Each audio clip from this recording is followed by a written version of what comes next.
Hello, Year 9.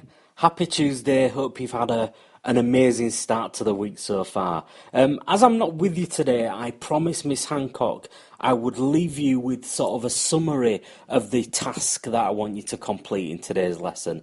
So if I bring in the Prezi slide with the question on that we wrote down on Friday, what makes the children change their opinion of Atticus in chapter 10? How does Scout and Jem react to their father's actions differently?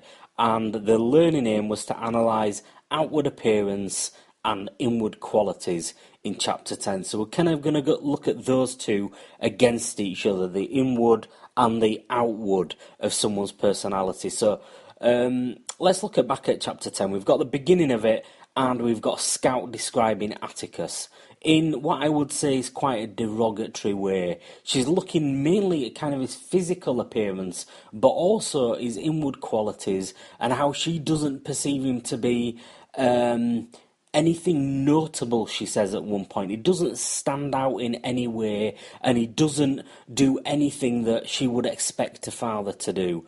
There's also the physical side, and the one specific attribute I think you should focus on is this the idea of the glasses, because Harper Lee uses this little bit of detail in both right at the beginning of chapter 10 when Atticus is first introduced by Scout, and then into the main event of chapter 10, which is of course the rabid dog getting shot. And here we have our rabid dog.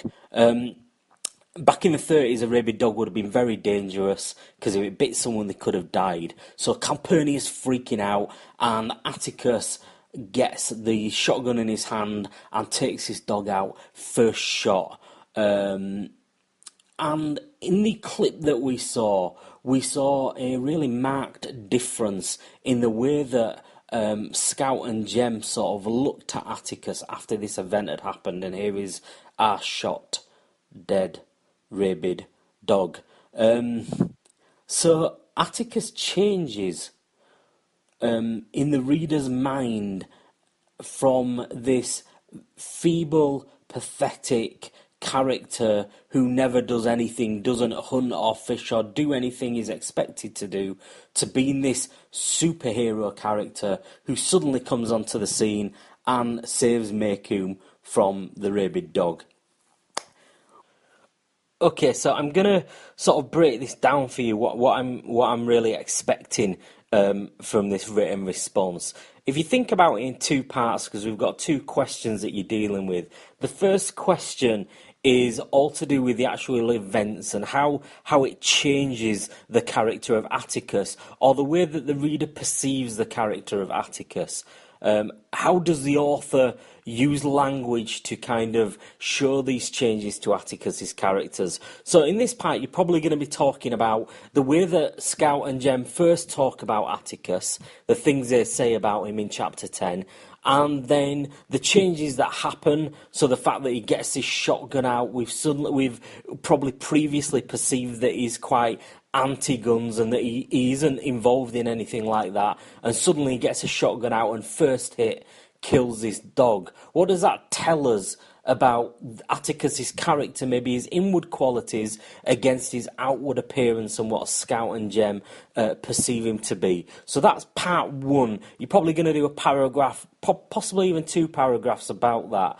In part two, you're going to be focusing on the two characters of Jem and Scout and the way that they deal with their father's actions differently. Now, you're going to have to read a bit of the novel to actually get this. I'm not going to hand it to you on a plate.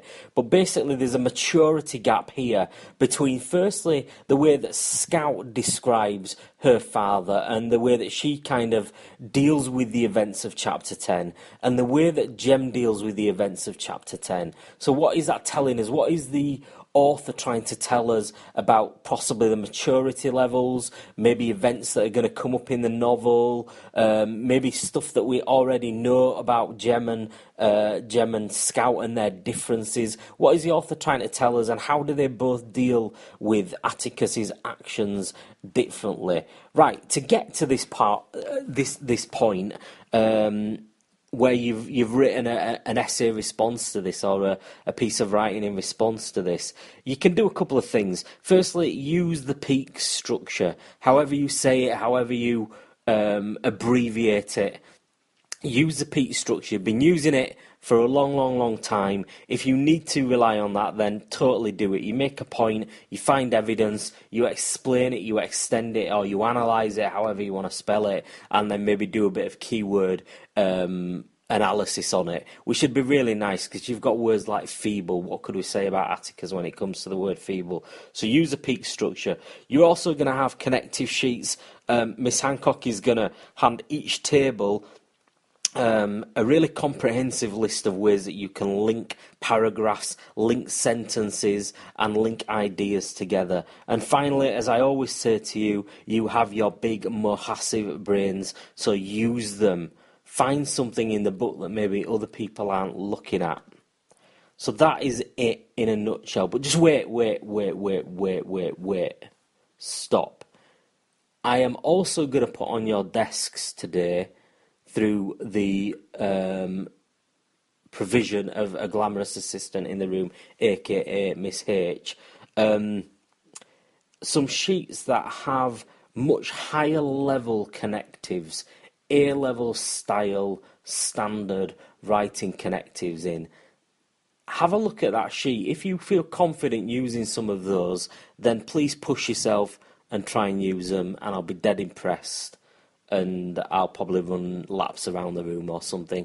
Really push yourself, stay safe, and you know the rules.